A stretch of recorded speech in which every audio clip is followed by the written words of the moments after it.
আপনি যদিও অনেক দিন থেকে নামাজ পড়তেছেন, 1 বছর, 5 বছর, 10 বছর, 20 বছর থেকে যদিও আপনি নামাজ পড়তেছেন, কিন্তু আপনার যদি মেথড অফ সলা আর রেসিটেশন অফ সলা এরকমই রুকু সেজদা এগুলো যদি সঠিক আর সলিড যদি না হয়, তাহলে আপনার এই নামাজ বিফলে যেতে পারে।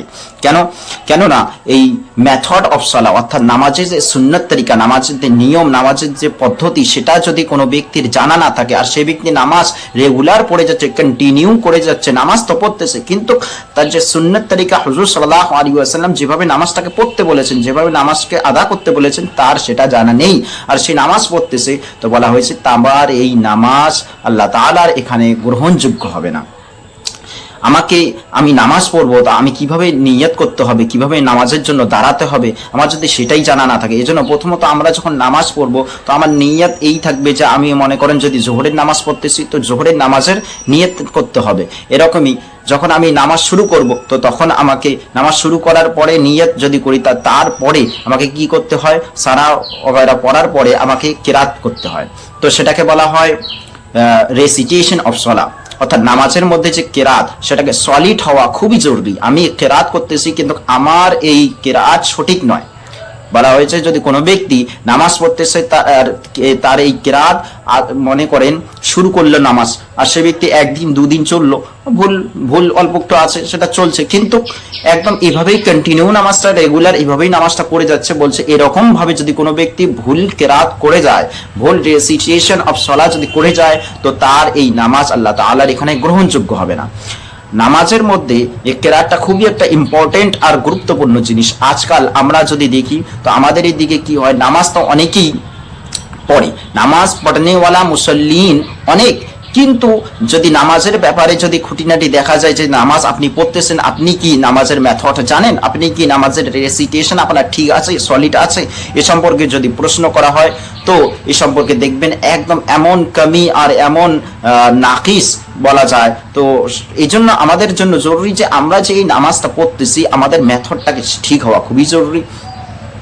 এরকমই আমরা যখন নামাজ পড়ি তো রুকু করি, তো রুকুতে আমাদের রুকু কিভাবে করতে হয়, তো রুকু যখন করব তো আমাদের যে মেরুদণ্ড থাকে, আমরা যখন ঝুঁকবো রুকুর জন্য, তো আমার এই ঝুঁকাটা পিঠ আর মাথা যাতে বরাবর হয়।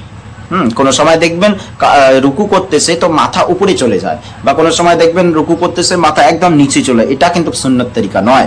পিঠ আর মাথা এটা একদম সমান একদম সমান হওয়া খুবই জরুরি। এরকমই রুকু যখন করে তো রুকুর মধ্যে তাসবিহ পড়তে হয়, এটা কমপক্ষে 3 বার পড়াটা সুন্নত আর এর বেশি পড়া মুস্তাহাব। 3 বার কি পড়তে হবে, সুবহানা রাব্বিয়াল আযীম। হ্যাঁ, এটাকে সঠিকভাবে তালাফুজ আদা করা, এটার প্রনাউন্সিয়েশন জেনে নেওয়া খুবই জরুরি, সুবহানা রাব্বিয়াল আযীম। এরপরে আমরা যখন রুকু থেকে উঠবো তো রুকু থেকে উঠে একটু বসতে হয়। তো অনেকেই কি করে যে নামাজ তো পড়ে কিন্তু নামাজের মধ্যে এত দ্রুত নামাজ পড়তে চায় যে মনে হয় সে একদম খুবই ব্যস্ত। এই জন্য আমার নামাজটাকে পড়তে হবে, পূর্ণভাবে পড়তে হবে। আমি নামাজ পড়তেছি, সময়ও দিতেছি, এত কষ্ট করে নামাজের জন্য আসি কাজ সেরে, তো কাজ সেরে এসে আমি যদি নামাজ ওই রকমই পড়ি যেটা আল্লাহ তাআলার এখানে গ্রহণযোগ্য না হয়, তাহলে কিন্তু আমার এই নামাজ পড়ে কোনো লাভ হবে না। এই জন্য আমাকে নামাজের সুন্নত তরিকাগুলোকে জানতে হবে। তো যখন রুকু থেকে উঠবো সেখানে অল্প একটু দাঁড়াতে হয়, তারপরে আমাকে যেতে হবে সিজদার জন্য। তো সিজদা যখন করব তো সিজদার মধ্যে ওই যে 3 বার সুবহানা রাব্বিয়াল আ'লা পড়তে হবে, এটা তাসবিহ অল্প একটু আলাদা রুকু থেকে, যে সুবহানা রাব্বিয়াল আ'লা, সুবহানা রাব্বিয়াল আ'লা, সুবহানা রাব্বিয়াল আ'লা, এভাবে আমাকে কমপক্ষে 3 বার পড়তে হবে। এরপরে সিজদা থেকে ওঠার পরে সেখানে অল্প একটু বসতে হয়, তারপরে দ্বিতীয় সিজদার যেতে হয়, যেটাকে জলসা বলা হয় আরবিতে, অর্থাৎ মাঝখানে অল্প একটু বসতে হবে। কোনো ব্যক্তি যদি একদম রুকুতে গিয়ে আর খুব তাড়াতাড়ি উঠে এলো আবার রুকুতে গেল, মানে 1 সেকেন্ডও ভালোভাবে বসলো না, ভালোভাবে একটা তাসবিহ পরিমাণও বসলো না, তো বলছে তার এই নামাজ ওয়াজিবুল আদা হবে, কারণ সে একটা ওয়াজিব ছেড়েছে। এই জন্য এগুলো খুব একদম খুঁটিনাটি জানা যে নামাজের মধ্যে কোন জিনিসটা ফরজ, কোন জিনিসটা ওয়াজিব, কোনটা সুন্নত, কোনটা মুস্তাহাব, এগুলো সম্পর্কে আমাদের খুব ডিসকাস করা, খুব নলেজ রাখা খুবই জরুরি। এরকমই যখন আমরা সেজদা করব তো যখন আমরা সালাম ফিরবো তো সালামের মধ্যে কি হয়, যে দেখবে অনেকেই এরকম হয় যে সালাম অল্প একটু ফিরলো আসসালামু আলাইকুম, এরকম না, যে হাদিসের মধ্যে আসে যে নবী আকরাম সাল্লাল্লাহু আলাইহি ওয়াসাল্লাম বলেছে যে তোমরা যখন নামাজ পড়ো তো নামাজের যখন সালাম ফিরবে তো সালাম এভাবে হওয়া উচিত, ফুকাহা লেখেন যে তোমার চেহারা, তোমার যে মনে করে যখন ডান পাশে সালাম ফিরবে এভাবে আসসালামু আলাইকুম ওয়া রাহমাতুল্লাহ, তো পিছনের মানুষ যাতে তোমার এই তোমার গাল, এই রুখসার যেটাকে বলা হয়, তোমার এই গালকে ত্বককে যদি পিছনের মানুষ দেখতে পারে হ্যাঁ ও সালাম ফেরাচ্ছে, এরকমই যখন বাপ আসে। কিন্তু আমাদের সালাম কি হয়? আসসালামু আলাইকুম, আসসালামু আলাইকুম, এরকম না। আমাকে যে সালাম ফিরতে হবে, তো সালামের যে সুন্নত তরিকা আছে সেটাকে জানতে হবে। কারণ আমরা যখন আসসালামু আলাইকুম ওয়া রাহমাতুল্লাহ বলি, তো আমার ডান পাশে যেগুলো মানুষ থাকে, আমার ডান পাশে যেগুলো ফেরেশতা থাকে, যেগুলো মানুষ থাকে, তো তাদের নিয়ত করতে হয় ওই সালামের মধ্যে। তো আমি এমন ভাবে সালাম করতেছি যে আমাদের নামাজের সালাম যে এত স্পিড, হ্যাঁ, এটা সুন্নত তরিকা না। সুন্নত তরিকার মেথড অফ সলা খুবই জরুরি। এটাকে যদি আমরা গুরুত্ব না দিই, ইম্পর্টেন্ট মনে না করে নামাজ পড়ি, তো নামাজের কিন্তু আসল যে সওয়াব সেটা থেকে আমরা বঞ্চিত থাকবো। এই জন্য আমাদের চেষ্টা করা যে নামাজটাকে পূর্ণভাবে আদা করা। এরকমই যখন নামাজ হবে, নামাজের পরে আমরা দোয়া করি, নামাজের পরে দোয়াটা কিন্তু খুবই একটা ইম্পর্টেন্ট জিনিস। কারণ দোয়া সম্পর্কে নবী আকরাম সাল্লাল্লাহু আলাইহি ওয়াসাল্লামকে একবার জিজ্ঞাসা করা হলো যে দোয়া কখন করলে বেশি কবুল হয়। তো নবী আকরাম সাল্লাল্লাহু আলাইহি ওয়াসাল্লাম বলেছেন যে দুই সময়।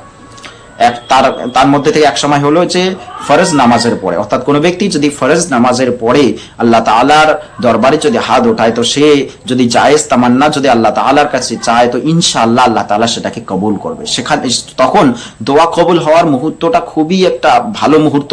এজন্য আমাদের জন্য সে সময়টাকে গুরুত্ব দেওয়া খুবই জরুরি। আমরা দোয়া করি রব্বানা আতিনা ফিদ দুনিয়া হাসানাতাও, এরকম হয় যে আমরা দোয়া করি যে আরবিক সঠিকভাবে না জানার কারণে আমরা কি দোয়া করতেছি, ইমাম সাহেব কি বলতেছে, ইমাম সাহেব কি বলতেছে সেটা আমরা সঠিকভাবে বুঝতেও পারি না, কি চলছে কিছুই জানি না। এই জন্য হাত তুলি আমিন আমিন করে থাকি, কি হচ্ছে সেটা বুঝি না। দোয়া বা নামাজের মধ্যে যেগুলো আরবিক আমরা পড়ে থাকি, হ্যাঁ, তেলাওয়াত করে থাকি, সেগুলোর মানে জানাও খুব জরুরি। আমার নামাজের মধ্যে মনোযোগ কখন আসবে? যখন আমার নামাজের মধ্যে আমি যেগুলো পড়তেছি সেগুলো জানবো। যেরকম আমরা যখন কথা বলি কারোর সঙ্গে, তো আমরা যে ভাষায় কথা বলি, মনে করো আমরা বাঙালি, তো বাংলায় যদি কারোর সাথে কথা বলছি, তো আমার সেখানে কিন্তু মনোযোগ থাকে। কেন আমি সেই জিনিসটা জানি যে আমি আপনাকে বলছি যে আপনি কোথায় যান, হ্যাঁ, কোথা থেকে আসলেন, এইসব কথা যখন বলবো, তো আমরা বাংলা যেহেতু বুঝি ওই হিসাবে তখন আমার মনোযোগটাও থাকে। কিন্তু দেখবেন নামাজের ক্ষেত্রে দেখবেন আমরা আল্লাহ তাআলার সাথে, সেখানে নামাজ পড়া মানে কি আল্লাহ তাআলার সাথে কথোপকথন। হ্যাঁ, সেখানে নামাজ পড়তেছেন, নামাজি অবস্থায় কিভাবে আপনি এদিক ওদিক ভাবতেছেন, যখন আপনি সূরা তেলাওয়াত করতেছেন, আপনার দরকার যে আপনি সূরার মানে বোঝা, কেরাতের মানে বোঝা, কি আমি তেলাওয়াত করতেছি, কি পড়তেছি, সেগুলো আপনি মানে না বুঝে আপনি এদিক ওদিক। এই জন্য তো আমাদের নামাজ পড়ি, তো নামাজ কি হয় সঠিক আর পূর্ণ হয় না। কেন আমরা নামাজ পড়ি, নামাজের মধ্যে কি পড়তেছি সেটাই জানি না। যদি নামাজের মধ্যে কি পড়ি সেটাই ভালোভাবে না বুঝি, তাহলে আমাদের নামাজ পূর্ণ কিভাবে হবে, আমাদের নামাজ গ্রহণযোগ্য কিভাবে হবে?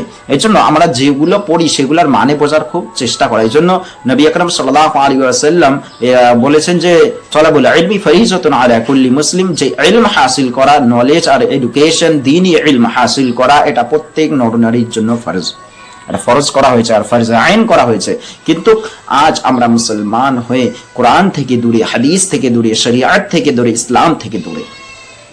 আমরা চেষ্টা করব যে আল্লাহ পাক তাবারক তাআলা আমাদেরকে সঠিক রূপে নামাজ পড়ার তৌফিক দান করুক। আমিন।